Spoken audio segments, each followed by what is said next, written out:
Good day, everyone. Welcome back to the second lecture of the Mahabharat series. We are back in the Bharatvarsh literature universe, and today is the second session of our series.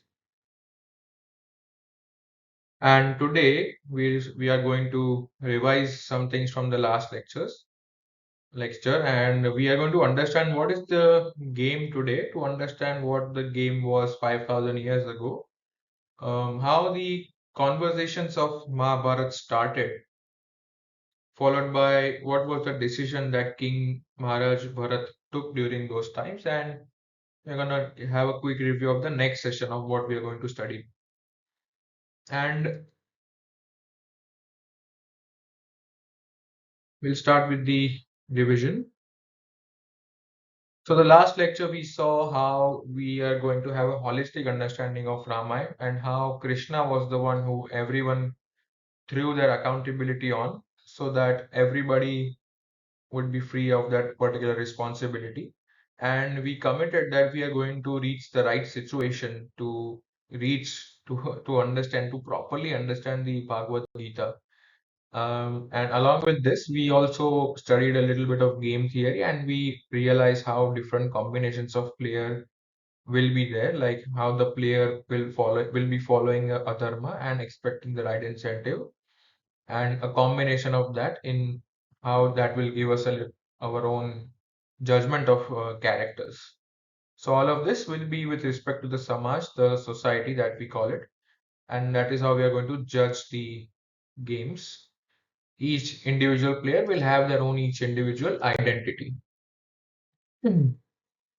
Then we had important terminologies, and this was the Satya slide that, if we recall everyone, we understood what dharma is, karma, niti, niyati, satya, and gyan. These were the parts that we studied last time, and a little recap of Satya is here. So, hope everyone remembers that.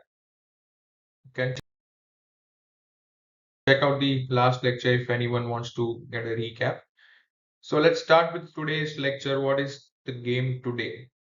To understand what was the game 5,000 years ago, how the world worked 5,000 years ago. So we can't completely conjecture how what the game today is, but a brief understanding I can give. Now there is the banking system around the world that rules all over the world. And there is something known as the taxation system. And there is something known as the debt system. Now these three are in the combination runs a potential capitalist society where most of the world is inclined towards going. So we may have heard how the American system, the Argentinian system, the El Salvadorian, the Italy, and all these countries are now heavily dependent on banks, and how they have reversed a certain debt-based system by effectively managing their banks and taxations and their debt. So overall, this is the three-step method as to how the financial methods of the world works. And this affects all of your life, like all the social life, your cultural life, your the environment around us. All of this gets affected by these three factors. And if you want to survive these three things, there are only three options. So you already have to have a generational wealth to survive. The first step is to have a generational wealth. Only then you get to pick and choose what profession you want to pursue happily. Because if we don't have that, we don't have much have a choice in what we want to pursue. Um, we always have to work even though we don't like it, just to earn that money. Because without it, the world doesn't let us live anywhere. Because of the bank, we get the houses, we pay taxes, we get the social security, and the state creates a debt to have a trading system around. The second option is have an excellent tax-free job. So if you are higher up in the chain of command of the government, then you have an excellent tax-free job, then you're doing fairly good for yourself. You probably aren't as worried about to repay a lot of taxes and etc. So whatever you earn, you get to keep to yourself. So the only thing you're worried about is to have a house to yourself and a family to feed. Now, the third option, which all of us probably gets with, is to squeeze your accountant or your chartered accountant to shelter, to save and get creative maneuvers to save every last penny you earn. So everything you earn, you always try to find a loophole as to how you will save the money as much as possible. And everybody does this. There's nothing wrong with this because let's face it, we want to enjoy the world. We want to spend something, but you need to have the money to spend something on. So you have to get creative. So that's another word for you have to cheat your way through the world. And it's not technically cheating, it's about to get creative. Now, um, if we are going to get creative now, so how the world would be functioning 5,000 years ago? So, if we are to be sure that the world is going to be working together 5,000 years ago, we need some proof that the world knows where it is. Now I have a map. This was the older map. This is the new map which we saw in the last slide, last lecture. And this is the world map. Now we have all the continents, and probably if you type 5,000 years ago map in Google, this is what will show up. There was East Asia, there's South Asia, there's Middle East Asia, there's Central Asia, Europe, Africa, South America, North America. Now, if we are to even conjecture that people know each other back 5,000 years ago, as Mahabharat says, then how are we even sure that the world was introduced to each other? We need something, even a verbal proof is fine. So to go from one place to another, you need to have a map. Now, how does the map work? Interestingly, Ved Vyas, the author of Mahabharat, quoted this particular Sanskrit quote, which says, "Yata hi purusha pashyedadarshe mukhamatmanah evam sudarshana dvavipo drushyate chandramandale devvarishe viranshe pipalat satra daviranshe cha shashomahan." Now we find some familiar words in here, which is just as how Purush man looks at himself on his face, on himself, looks at himself. Similarly, the Sudarshan, the island of the world, looks at himself like a flat island, looks at himself around the Chandra Mandal, which is the world with the stars, which basically is the sky, the universe. And it looks like two people tree leaves, and a rabbit. There's a literal translation. Just like a man sees his face in a mirror, so does the earth appears in the universe. In two parts, you see a people fig leaf, and in other two parts, you see a giant rabbit. Here's where it gets interesting. Now, this is the sketch as to how Ved Vyas described it. We're gonna rotate it because it's upside down. Now, this is where it looks so familiar. See? Um, so now we have some conjecture that the world knows where people are, especially the Brahmins and the traders at least. And this is the world map. Rest of the things are water. This is the land. Now, if you want to travel from some place to other, use this as a base reference. You are living here, you travel here. If you're living here, you're traveling here. This is north, this is south. You have the Dhruv Tara to guide where you want to live. And we know 5,000 years ago there was a Liangshu dynasty here, conjecturing, and the great Himalayan belt separated the civilization from there. We don't know much about it. We know there was an Indus Valley civilization. We know the Egyptian were making pyramid around that time. We know the Mesopotamia were probably was around somewhere over there. We were know that Mayans were surviving. We know not surviving, thriving probably during those times. We know there's African nations surviving, and there were some kangaroos over here. Of course, along with the native Indians that were staying there. I don't know much about that, so I'm leaving it as it is. Now, but most of the world is here. The rest of the world is on the other side. we have a majority, and let's say people are living in mines and living it and letting it live. It's quite difficult to cross this ocean now. 5,000 years ago, I cannot conjecture that people found all the way, regularly traveled to the Mayan countries and the American continent, even if it's from upstairs with extreme cold. So Mesopotamia connected with the Indus Valley via land which goes through the Egypt along the Indus Valley. A second route that connects is the island nations around the Indonesia and the islands around, with the break in Thailand and Bangladesh around those regions, go to Sri Lanka and go up into the India, connecting it from the southern states.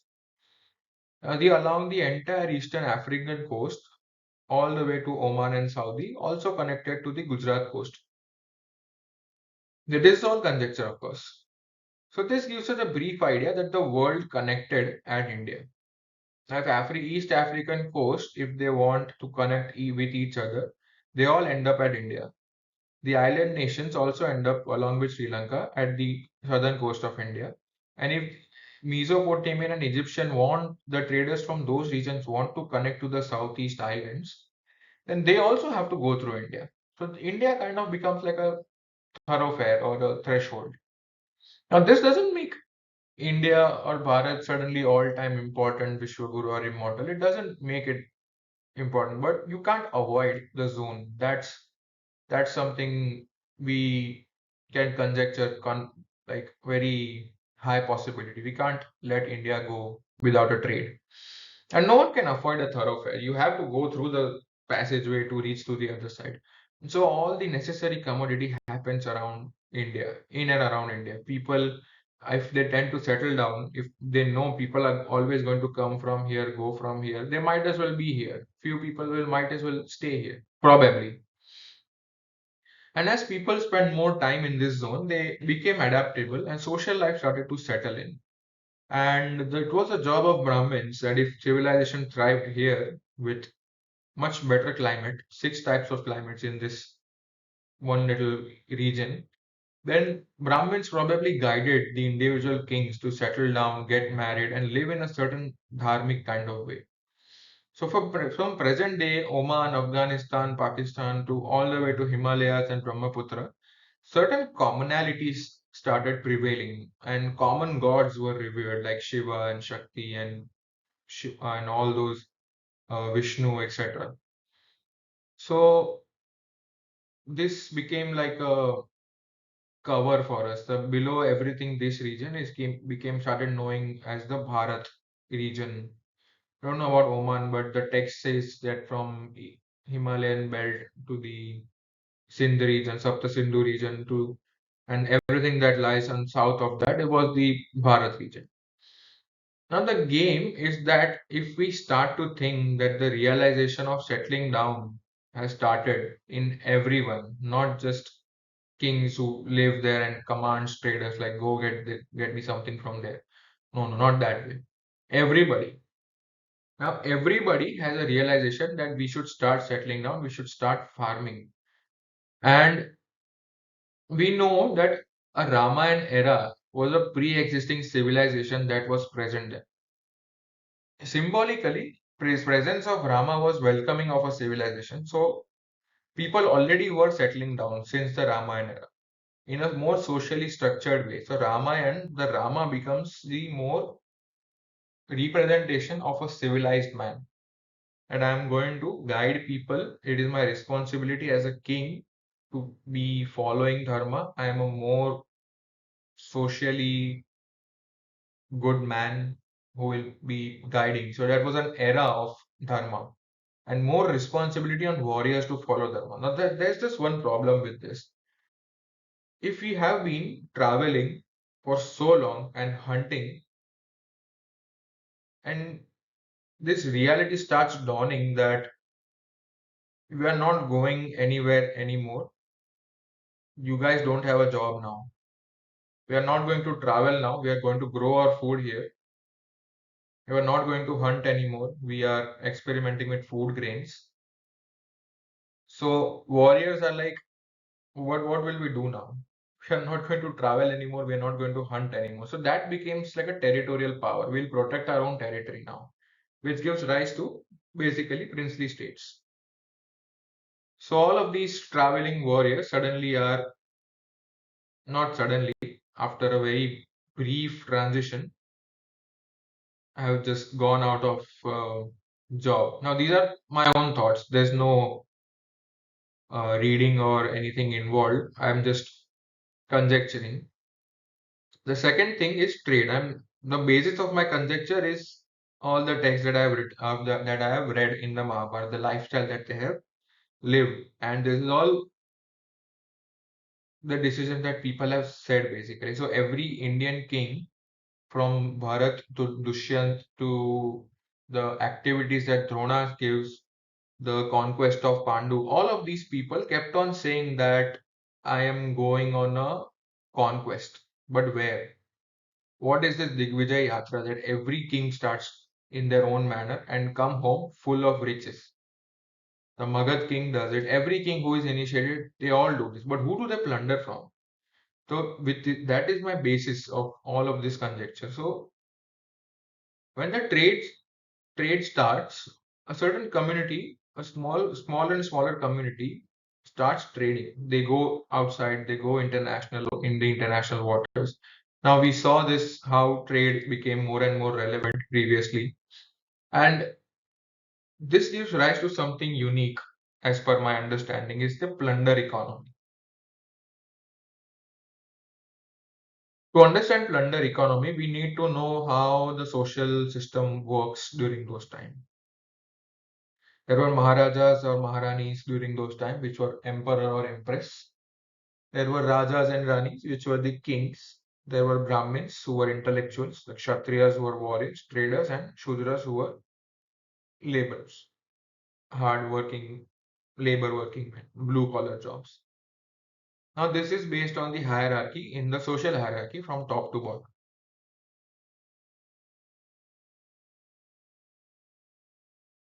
We know who Maharajas were, they ruled the entire kingdom. Now, the Rajas were basically, they had the understanding of the activity in the life of warriors because their foremost responsibility was protection. And in administration capability, they were like Brahmins. And while financially, they had to have knowledge of traders. The only group that is left out is the Shudras and the skills of a Raja. Brahmins used to guide people to stay civilized in their own particular region that they preach or live in under the blessings of the king. They advise king and they advise the people below, for which they get some food or pay. So they live on alms or fees or bhiksha or whatever. Next are the Kshatriyas, the warriors, the warrior clan who would fight to protect their own territories of the region. After which are traders who buy and sell from place to place. They have to travel a lot. The Shudras were the manual laborers whose job were to gather wood, plant, replant, construction, house construction, castle and palace constructions, etc.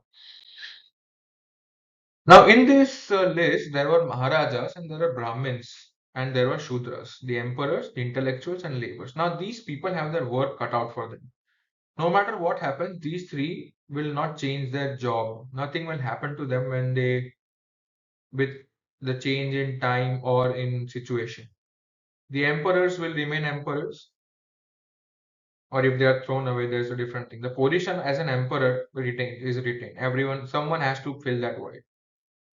Brahmins, professors used to teach back then, professors are teaching right now. They are guiding people how to live nicely, how to live civilized way, how to live happily, what is wrong, what is ethical, what is non-ethical, what is dharma. This is all what Brahmins describe from time to time. Even today, famous professors guide and to as consultants to the highest authority of the government and they teach the future generations of the children. Even Shudras, with time changes, they still have work to do. They will work for traders, they'll work for warriors, they'll work for Brahmins, they'll work for kings, they'll work for emperors. So no matter what the time is, Shudras will always survive and they'll always work and keep continuing. So this job is not going anywhere because Shudras are the backbone of the world. They carry the world. And along with them, there are Rajas, which are the kings, there are Kshatriyas who are warriors, and there are Vaishyas who are traders. Now, this is where the maximum chaos happens. Because of the activities and decisions of these three, the rest of the world is dependent on how materially you live. Because if trader messes up, there is something deficit in the country. If the warriors are not protecting the boundary, an alien forces invasion will come. A neighboring state which unknown to the culture will come up. They will fill that void. And then there are Rajas who are eager to prove the worth. There are multiple kings who want to be the emperor, or there are candidates of the kings uh, who wants to be the king. Like there are three princes when one of them has to be king, or there are three kings who want to be an emperor. So this is for the numbers, right? Only one can become a king. Only a handful can become a commander in chief of all the warriors. And even more people can become rich in terms of traders, in terms of influence and wealth and travel, documentation, etc. So Vaishyas as traders, they always have to travel and they always have to move out to expand their horizon and get more resources to sell back into their country. And with limited amount of protection, they have to offer money in exchange of protection. So these guys pay Kshatriyas to protect them. Now this is also obvious and be happening 5,000 years ago also. So this is how the average life of a trader might look like. They start from their hometown, they go to the market village. So this basically gives birth to the market villages. There will be districts, there will be towns, their sole purpose is for market and like a halt basically to travel elsewhere. Market villages, they have to go to such villages or townships and from there to the port cities, from port cities to abroad trade, from abroad they return back to port cities and they come back to market villages to sell what they bought and they are back home. This is how a life of a trader may look like back then. Kshatriyas are paid to protect traders and collect money and give to the kings. Now they have found a new purpose. Warriors finding a new purpose. Like they have to collect from here and pay the kings. Fair enough. Straightforward. So they from barracks they protect the village and they protect the market. They collect money, the king and they give it to the kings and they return to the barracks. And the rajas, they have a pressure to prove their worth. And how do you prove your worth? How does a good accountant prove their worth? By making money. So any and every activity that a royal prince or a king or any royal family has to do, they have to be rich in the first place. And they need to fill up the royal treasury. So the more trading happens, the more tax they collect and all the more they keep on earning. Now, this is what the hypocrisy is about plundering economy. So when they are youth, as I understand, the Digvijay Yatra of Maharaj Pandu, which I have read, there's no detail, but they keep on saying like every young prince went to the Digvijay Yatra. The Pandavas went for the Digvijay Yatra. All five brothers went into different directions. They came back with bags and bags of treasures and wealth. Maharaj Pandu did this. Magad king did this, Jarasandh. And so when they are young, they pick up their favorite warriors, they hunt, they wed women on the way, they plunder enemy trading villages. This is the important part. And they come home happy. Like I have defeated this particular village which comes under someone else's jurisdiction. I've extracted the money and I've brought it back home. This is not a declaration of war. So each and every countries they keep on plundering each other's trading sites, which we can say. So they steal all the gold, the food, and the women, and they come home. Now, to summarize, as far as I understand, the game that may have been played 5,000 years ago is that traders trade and sell. Simple as that. Trade cities are established. So now there are zones, economic zones back then, where the exchange used to happen. Like we'll all meet here, and few will be going this way, few will be going towards ports, few will be going home. So trade cities around the port region are established. Kshatriyas get protection money. Traders pay Kshatriyas to protect. Kings plunder to refill treasury. Now we know how many times Surat has been plundered during the Maratha and the Mughal era. There's nothing new. The cities have always keep on plundered to fuel their campaigns with whenever some king or the others have their own agenda. Different kingdoms keep doing it and call it strength. Now, here's where the controversial part comes up.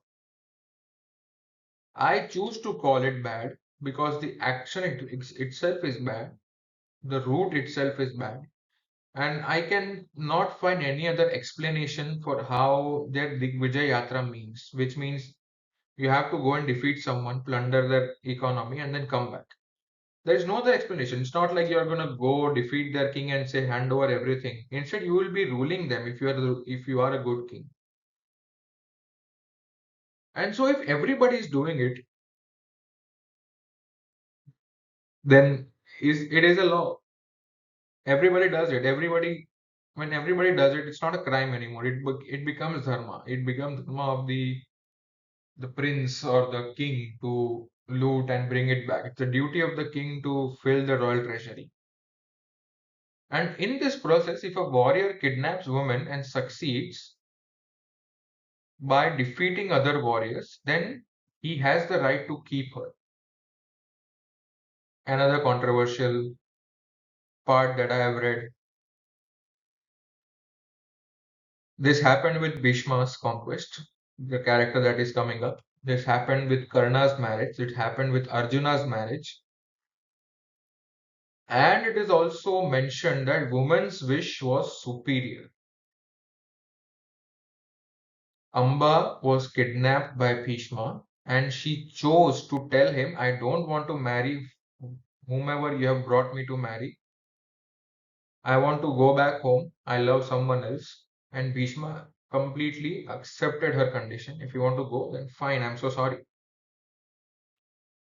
Subhadra, on the other hand, now there are two schools of thought. Either she kidnapped Arjuna or Arjuna kidnapped Subhadra. But she, in the end, accepted Arjuna. Like she wanted Arjuna to kidnap her from the Dwarka.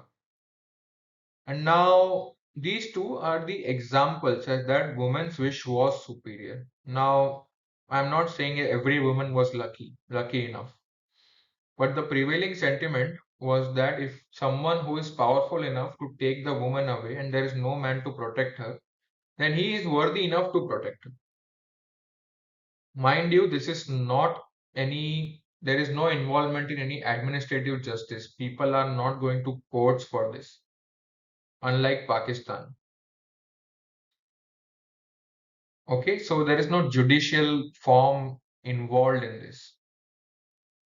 And there are children are taught to trade at 13. This is applicable for everyone. Every child possible are taught at a young age has to how to trade and earn money and handle it. And from there, a certain amount of traders are extracted. Now cycle repeats. So here's the side effect of this game, which was that because no matter how you see it, the biggest side effect to this is how women have been treated by men who never settle down. They were probably treated as objects to quench their lust and leave them behind. And that is why the women who suffered the most may be the Shudra woman, the woman with no clan or protection, women of families plundered and captured by enemy kingdoms, and the woman who lived in forest. Any random king or a warrior who was passing by for a hunt may have seen a beautiful woman, may have done anything. Imagine the worst, basically. We have no way of knowing that. Why am I saying this? Now, here's a spoiler alert. Maharaj Bharat and Krishna, in their own time, breaks this rapacious cycle of game.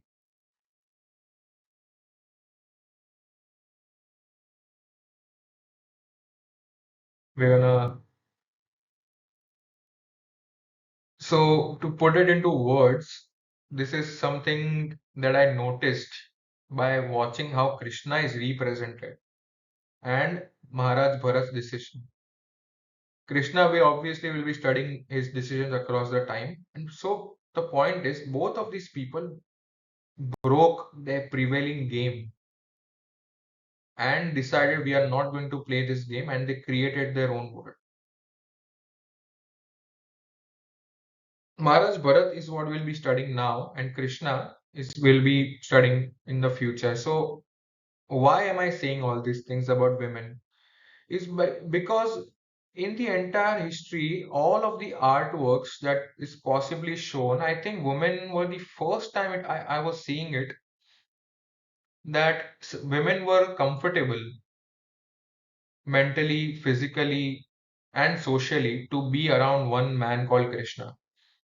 And he created this certain environment where women feels. So all the accusations that Krishna faces that he was a serial womanizer, etc., etc.,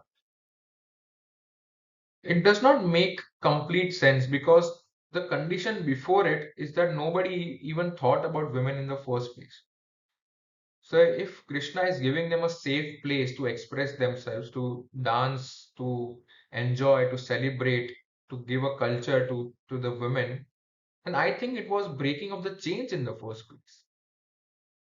A society considered safe for the women needs to be porous enough. And if Krishna hiding in the forest of Vrindavan needs to create a safe space for women, which means there is something dark outside, which is not safe for women.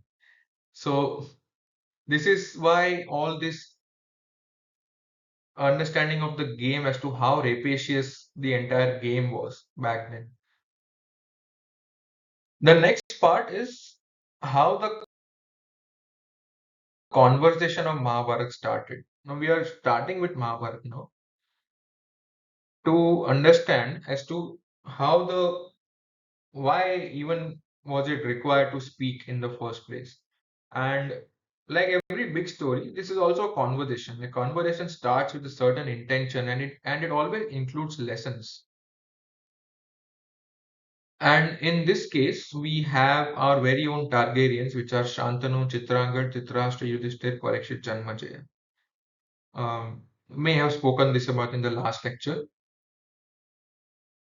It's not like they're keeping it in the family as Targaryens, but they're keeping it in the family culture. Now, what does this mean? We're going to learn.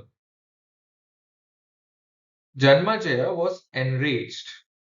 The youngest, the last surviving member of Hastinapur kingdom was angry.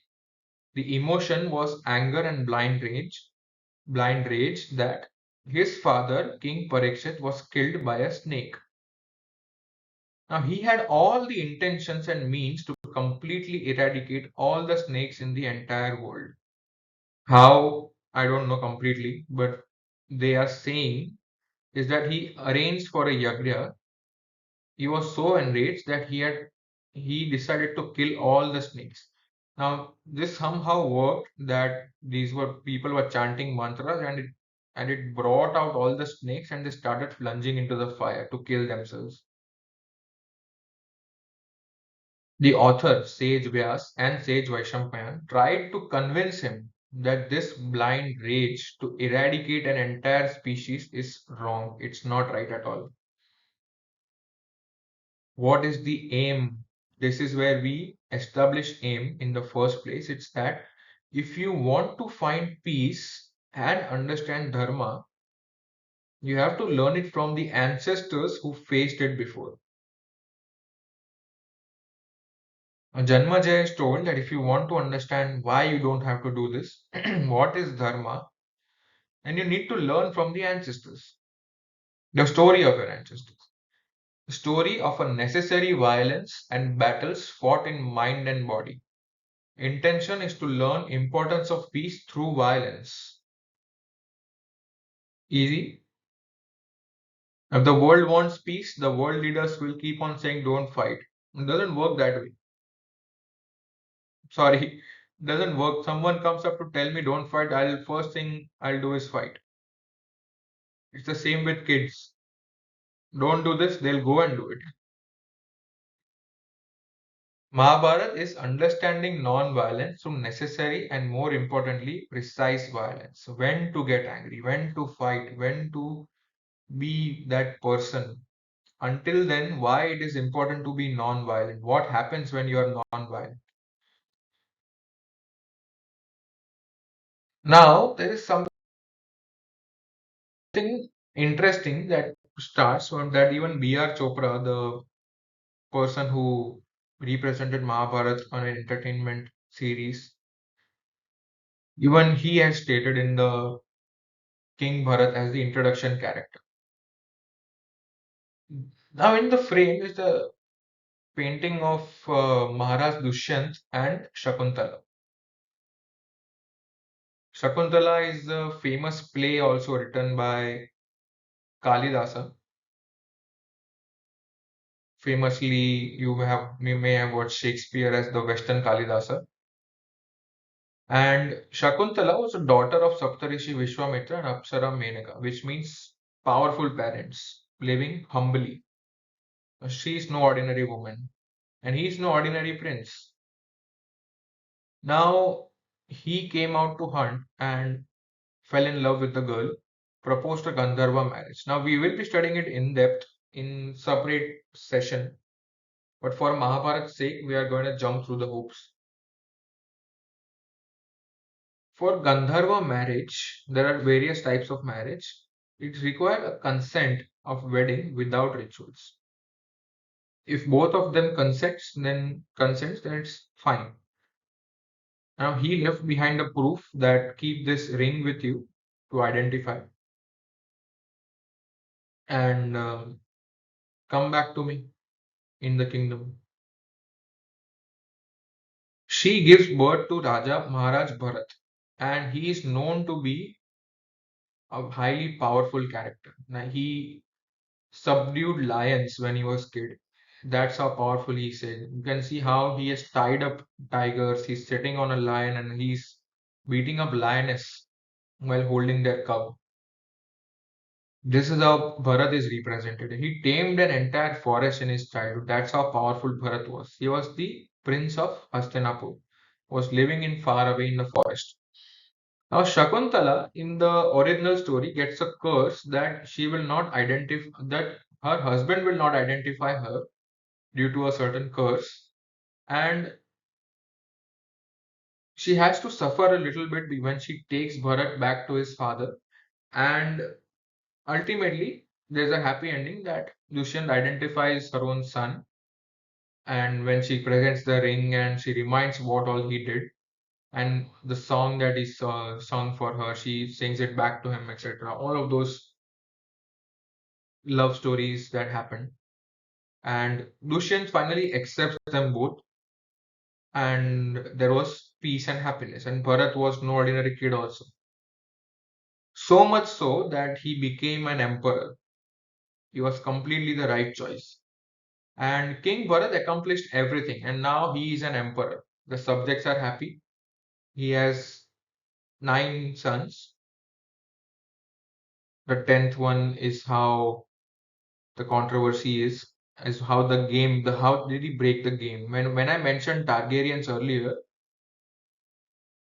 King Bharat changed the game itself because he was the first person to ever think about the Shudras. And in the history and legacy of Indian kings, subjects have been fundamentally the most important factor when it comes to decision making. People lack at it, that's a different thing. People fail at it. But ideally, it's the subjects that should come first. Now, Bharat He was a good player in the game. He followed Dharma and his incentive. Now, what was his incentive? His incentive was that he has achieved everything. All he needs is a worthy and peaceful transition of power. Problem? 9 sons, all unworthy. Now, incentive is good, Dharma is good, outcome has to be good. Now, when he has all 9 unworthy sons, what's the solution? Find someone worthy and hand over the power. Painful for him, for this Pinterest created Bharat who looks like an actual Indian king, but power transition is always difficult. And to not give the seat of power to his 9 sons, his own 9 sons, to give it to the 10th son, it takes some guts. None of the 9 sons ascended the throne, and none of them rebelled to acquire forcefully. Subjects became greater than the bloodline. Here's where the game switched. No longer family, no longer the game of princess trades, and I am always the directly a Raja, I am directly a prince, none of that thing. We know all the way down there are Shudras, and for the first time, probably King Bharat took responsibility that if I mess up here, these will also suffer. 10 generation later, we start with Shantanu's era. Now, this is for the next lecture. So, end of today's lecture. So, extremely grateful to those who watched it till the end. If you enjoyed this, I'll come up with more such interpretations. I hope we understood the 5,000-year-old game, which was a part of the conjecture that I have kept on studying from the Mahabharat era. If it makes sense, then we both will find out in the coming lectures that if I was right or not. If we have any conflict, then write down in the comment. Up next, the Shantanu era from Ganga to the Gangaputra, Bhishma. We're learning the entire Shantanu era from his birth to his end, about his marriage to Ganga and the story of Bhishma. That's it from today. Bye.